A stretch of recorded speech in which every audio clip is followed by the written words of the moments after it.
ایک سوال پوچھا گیا ہے، یہ فیس بک پہ ڈیلی کچھ احادیث آتے ہیں روایات، رشتہ داری توڑنے والا جنت میں داخل نہیں ہوگا۔ اللہ تعالیٰ کے آخری نبی حضرت محمد الرسول اللہ صلی اللہ علیہ وسلم نے فرمایا، مسلم شریف کی یہ روایت ہے 6684 ان جبیر بن مطعم رضی اللہ عنہ نے فرمایا کہ آپ صلی اللہ علیہ وسلم نے ایسے کہا کہ رشتہ داری توڑنے والا جنت میں داخل نہیں ہوگا۔ اس کے نیچے کیا یہ بات صحیح ہے، یہ آپ نے لکھا ہے، یہ حدیث ہے، یہ روایت ہے۔ اس کا جواب آپ نے پوچھا ہے،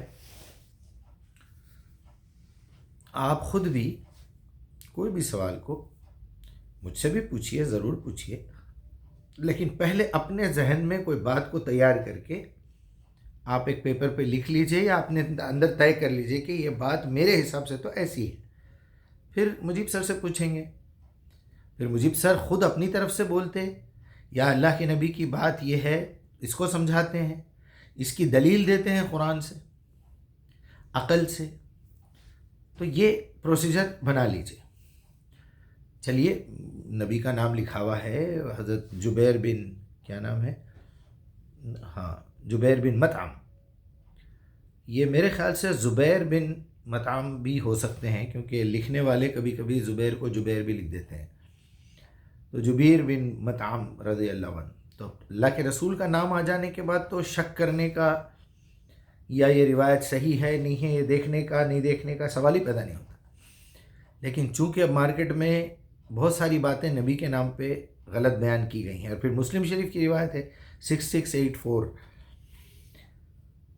یقیناً لگتا بھی ہے کہ جو لوگ رشتہ داری توڑ دیتے ہیں اللہ تعالیٰ ان کی بخشش نہیں فرمائے گا۔ تو یہ بات کہاں کہی جا رہی ہے؟ کیا نبی صلی اللہ علیہ وسلم یہ بات صحابہ اکرام سے کہہ رہے ہیں، جو لوگ آلریڈی ایمان لا چکے ہیں ان کے بارے میں بات ہو رہی ہے، اور دونوں پارٹیاں مومن ہیں؟ اگر کہیں خدا نخواستہ ایسی بات ہے جس میں لوگ مکے میں اپنے خاندان چھوڑ کے آ گئے، مائیگریشن ہوا پورا سا، انڈیا پاکستان الگ ہوا، لوگ اپنے گھر جائیداد بیوی بچے، کئی لوگ آدھے ادھر آدھے ادھر رہ گئے، ایسا تو نہیں ہوا کہیں؟ تو یہ تو رشتہ داری توڑنے کی بات ہو گئی۔ پھر تو یہ بات نبی صلی اللہ علیہ وسلم بول ہی نہیں سکتے۔ تو پھر اب پورا قرآن کا احترام کرتے ہوئے، پوری ہسٹری کا احترام کرتے ہوئے، حقیقت کا احترام کرتے ہوئے نبی کی بات کا احترام کرنا ہے، وہ کیسے کریں گے آپ؟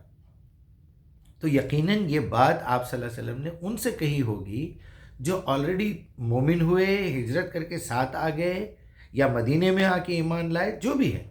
تو وہاں آپس کی بات ہو رہی ہے کہ تم نے جو ہے صرف پیسوں کے معاملے میں اپنے بھائی سے رشتہ توڑ دیا، جبکہ وہ بھی مومن ہے، تم بھی مومن ہے۔ ایسا ہو ہی نہیں سکتا، تمہارا ایمان باقی نہیں رہے گا پھر رشتے توڑنے سے۔ میں نے ایسے کئی لوگوں کو دیکھا ہے، میرے لاسٹ کے بیان میں بھی تھا، میرے اپنے رشتہ داروں میں ایسے کئی لوگ ہیں، بھائیوں میں جھگڑا ہے۔ تو جو شخص مومن ہے، جو قرآن پہ ایمان رکھتا ہو، رسول اللہ کو آخری پیغمبر مانتا ہو، فائنل اتھارٹی مانتا ہو آپ صلی اللہ علیہ وسلم کو، اور وہ اس پہ عمل نہ کرے، آپ کے بھائی سے کچھ بھی غلطی ہوئی ہوں گی، اگر آپ اپنے آپ کو مسلمان سمجھتے ہیں تو پھر یا تو اعلان کر دیجئے کہ میں اپنے بھائی کو کافر سمجھتا ہوں، وہ خارج ہو چکا ہے اسلام سے، ایسے بولیے۔ ایسے کو بھی تعلقات نہیں توڑنا چاہیے، کیونکہ اس کو واپس پھر اپنے راستے پہ لانا ہے، اللہ کے راستے پہ لانا ہے، اس کو بھی جنت میں لے جانا ہے۔ وہ تو زیادہ مستحق ہے آپ کے پیار اور آپ کی محبت کا کہ اس کو آپ سمجھا کے لے کے آئیں۔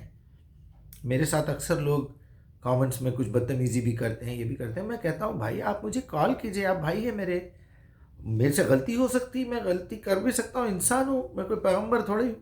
اگر آپ کو میرے کسی ویڈیو، کسی بیان سے کچھ غلط فہمی ہو رہی ہے یا لوگ غلط سمجھ رہے ہیں، ڈیلیٹ کر دیں گے، اس میں کیا ہے؟ میں بلکہ اعلان کروں گا کہ یہ سبجیکٹ کے اوپر میں نے ویڈیو بنایا تھا، اس کو میں ڈیلیٹ کر رہا ہوں، اس کا صحیح ورژن یہ ہے، آپ بتائیے مجھے، میں تیار ہوں۔ تو میرے بھائی، آپ کا سوال بالکل جینیون ہے، اور واقعی اللہ کے نبی کی حدیث ہو سکتی، اس میں کوئی دو رائے نہیں ہے، لیکن سچویشن پہ ڈیپینڈ ہے۔ آپ کو یہ دیکھنا ہوگا کہ رسول اللہ کس کے بارے میں بات کر رہے ہیں، ورنہ وہ سارے لوگ جس کی بیوی مدینے میں رہ گئی، بیوی ایمان لائی، شوہر مدینے میں رہ گیا، پیٹ میں چھرا بھوگ کے جو ہے تلوار سے کاٹ کے بچے کو گرا دیا گیا، ماں بچہ دونوں ختم ہو گئے کہ تم تو ہجرت کر کے جا رہی ہو، یہ جو بچہ ہے یہ ہمارے بندے کا نطفہ ہے، لہٰذا ہمارا بچہ ہم کو دے دو۔ دشمنی یہاں تک پہنچ گئی جو ہم تاریخوں میں پڑھتے ہیں۔ میں نے اسی لیے کہا، لیکن درجے کے اعتبار سے سب سے پہلے کامن سینس، کیونکہ اللہ نے گواہی دی ہے کامن سینس کی قرآن میں کہ وَنَفْسٍ وَمَا سَوَّاهَا أَلْهَمَهَا فُجُورَهَا وَتَقْوَاهَا۔ میں نے بھی یہی کہا کہ اپنی عقل سے پہلے فیصلہ کیجئے، ایک 2 رکعت نماز پڑھ لیجئے، کوئی بھی 2 نمازوں میں آپ، کوئی بھی ایک نماز میں آپ اہدنا الصراط المستقیم کے وقت یہ تصور لائیے کہ اللہ آج میرے سامنے ایک روایت آئی ہے، کیا یہ آپ کی نظر میں بھی صحیح ہے؟ تو اس کا جو فہم ہے، ادراک ہے، شرح صدر ہے، وہ اللہ عطا کرے گا۔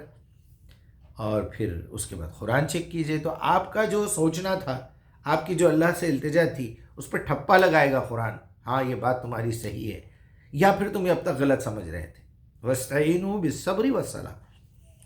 اپنا خیال رکھیے، اور یقیناً یہ بات صحیح ہو سکتی، لیکن کفر اور ایمان کے معاملے میں نہیں، اجتہاد کے معاملے میں نہیں، اور بہت سارے معاملات ہیں، شرک کے معاملے میں نہیں۔ آپ تعلقات رکھیے لیکن رشتہ ایسا توڑیے مت۔ امید ہے میری بات کلیئر ہوئی ہوگی۔ السلام علیکم۔